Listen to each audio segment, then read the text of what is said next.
In the name of the Father, and the Son, and the Holy Spirit, one God, to whom is glory forever. Amen. It is a pleasure to meet with you on another topic in apologetics. That is, for this year, is to talk about the God's presence through something called intelligent design, and using it to show that God exists. Let's start right away. What is intelligence? Because it's in the title, intelligent design. It's simply the ability to think. When someone thinks, this is called intelligence, the ability to think. When we look at things around us, we find that they are there because someone with a mind was able to create these things. We'll see examples of this and it will become clearer. Let us take an example right away. When you draw a painting, what happens? What is the sequence of getting a painting to be drawn, to be in existence, out of non-existence, out of nowhere? You get a blank piece of paper, you go and get a notepad, you think, I want to draw about whatever you like to draw about. You guys can think of what you like best to draw about. And on a blank sheet of paper, you start drawing, and after a while, something comes out. It might not be that pretty, maybe this is a professional painter, but a painting that you made by yourself comes out of nothing, comes out of non-existence. There was nothing, and then you brought the pad of paper, the blank one, you thought of a picture, and then you started drawing a picture. So these three things are very important. You, your thinking, and what comes out from your thinking, which is your action.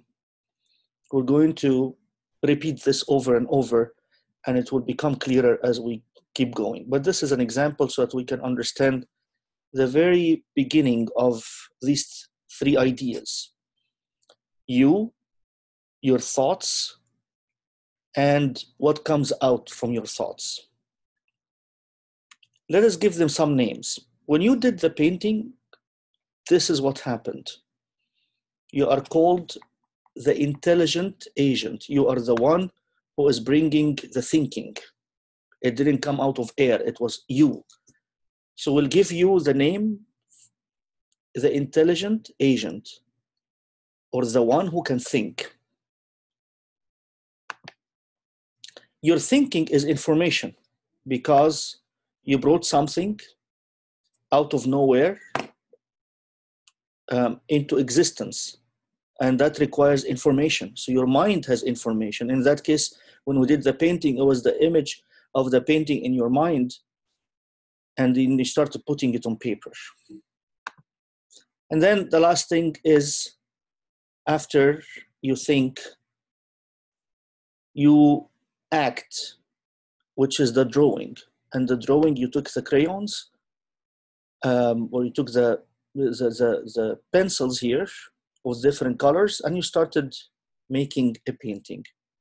So your mind has information. This information came into a result or an action or something that people can see and touch. It was in your mind and now they can see it. Let us do these two examples side by side to understand the names that we gave them. Number one, you get a blank piece of paper. You, as the person, is the one who's doing this out of non-existence.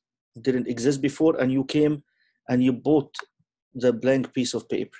Then you started thinking, I want to draw something, and it's in your mind. Then you drew it, and it became an action. It became something that people can look at, and we give it these names. When you did this painting, this is what happened. You are called the intelligent agent. Agent means a person. And that agent, in this case, is you. Your mind has information. And then this information, in the case of the painting, became a drawing because your information was about a picture. We're going to see other examples for information. So these are three main things. A person, that thinks of bringing something out of non-existence using his information, and what is in his mind becomes on paper, or becomes something we can see, or becomes a certain new thing that did not exist before. These are the three main concepts we're going to focus on, and we will relate them to God towards the end of the presentation. Let us repeat this with other examples to make it clearer and clearer and clearer. And this process of a person with information and something comes out of that information by the person is called intelligent design. You are building something. Design means you're building something. So you are the intelligent agent that is thinking. You have information in your mind, comes out of completely out of nowhere. It wasn't there, and then all of a sudden you bring it in your mind, and as a result of this, you, in this case, you want to draw a picture, and you draw it. A person has the picture in his mind, he grabs crayons and writes on the blank sheet of paper, and comes the picture. That person will call him the intelligent agent. That agent has in his mind information, comes out of the mind, and the mind, the information that comes out of the mind is called the design, which is in this case a painting. We'll see other cases for what can come out from a person when he has information. Information comes from a mind. Humans have a mind.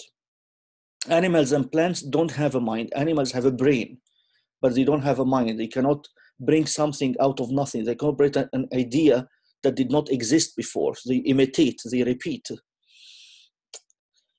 A brain is different than the mind. A brain makes the organs function, but the mind is the one that has the information. We point to our mind because God gave us this mind, and it is our thoughts that bring this information.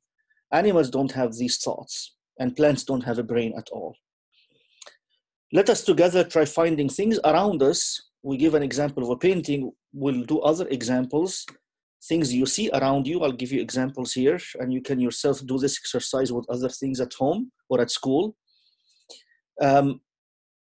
These things have been built by a person who is using information, ideas, thoughts from his mind. Remember the terms we used before. The person is the intelligent agent. Agent simply means a person, someone who acts.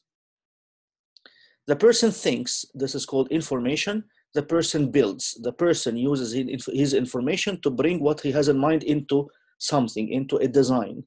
And that is what the whole title is, intelligent design. You are the intelligent agent. You have information. You as an intelligent agent use your information to build something. That is called intelligent design. And we'll see it in examples now. I'm now giving you the expressions to get familiar with them. Intelligent agent has information. He uses this information to build something. These three things are called intelligent design. Let's see it around us in order to train you how to look around you and see things that have been done as intelligent design. And any intelligent design must come out of information. Let's see this. A book, for example. A book, when you have a blank sheet of paper or a blank notepad, has nothing in it. It's just blank. But when you open a book, what do you see? You see information, because when you read the book, it could be a story, it could be a book about science, could be a book about geography, whatever book you like to read, or subjects you like to read, or you take them at school from the teachers. Any book contains information. It's written in the form of a paragraph. The paragraph is made of sentences. Sentences are made of words. Words are made of letters. A, B, C, D, E, F. Look at this letter that somebody is writing about their best friend. You can read it. Take your time to read it on your own. You can freeze the presentation and read it, but it's not important to know what's in it. What's important to know, can the letters arrange themselves? Can the ABC arrange themselves on their own in the form of a letter? Can the paragraphs come by themselves? Can the letters become words, and the words become sentences, and the sentences become a paragraph, and the paragraph is giving a story on its own, completely on its own? No, because whenever we look at something like this, we immediately say, who wrote this? Who's the one who wrote this? There must be a mind. There must be a person. There must be an intelligent agent behind this letter or behind this book. So, can the letters arrange themselves on paper to form words, sentences, and paragraphs by themselves? The answer definitely is no. They cannot happen accidentally. They cannot happen on their own. What is the logical answer then? Only a person is able to have information. And here is another information where somebody writes about their grandparents, my grandparents. And they put this information on a piece of paper to form a book or a letter or a short love message, whatever it may be. What's important is that there has to be a person. When we see a book, the first thing we do is to see who wrote it. We immediately, when we hold the book, we know that there's an author for the book. You can go to your books of that at school and you find who wrote it. It could be more than one person.